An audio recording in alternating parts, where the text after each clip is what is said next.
नमस्कार मंडळी. 8 दिवसामागे मी एक बाजारातून पुदिन्याची पेंडी आणली होती आणि त्या पुदिन्याचे देठ जून होते.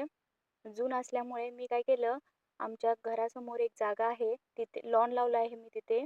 आणि त्या लॉनमध्येच मी एक जागा तयार केली, माती थोडीशी कोरली आणि त्यामध्ये ते देठ लावले, पाणी थोडंसं घातलं आणि आज त्याला चक्क बहर आलेला आहे.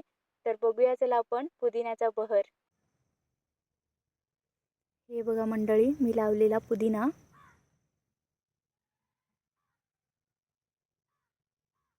छानशी त्याला पालवी फुटलेली आहे. त्यामध्ये थोडंसं रान झालेलं आहे, छोटे छोटे बघा.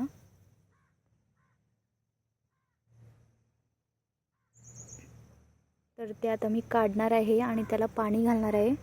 पुदिन्याच्या झाडांना पाणी भरपूर लागतं.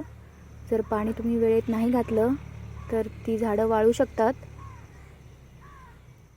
हे बघा, इथे एक देठ आहे, त्याला पालवी आलेली नाही आहे.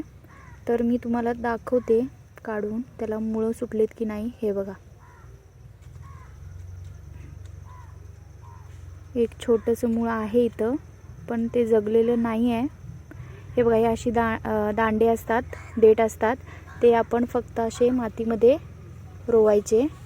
अशी माती त्याला भुसभुशीत लागते.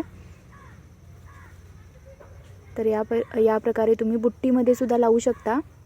बुट्टीमध्ये माती भरून त्यामध्ये असे हे देठ रोवले की आपणच त्याला थोड्या दिवसानंतर पालवी फुटायला चालू होते आणि आपण पुदिना घरच्या घरी वापरू शकतो, केमिकल फ्री पुदिना. धन्यवाद मंडळी. जर तुम्हाला माझा व्हिडिओ आवडला असेल तर नक्की लाईक करा, शेअर करा आणि चॅनलला सबस्क्राईब करायला विसरू नका. धन्यवाद.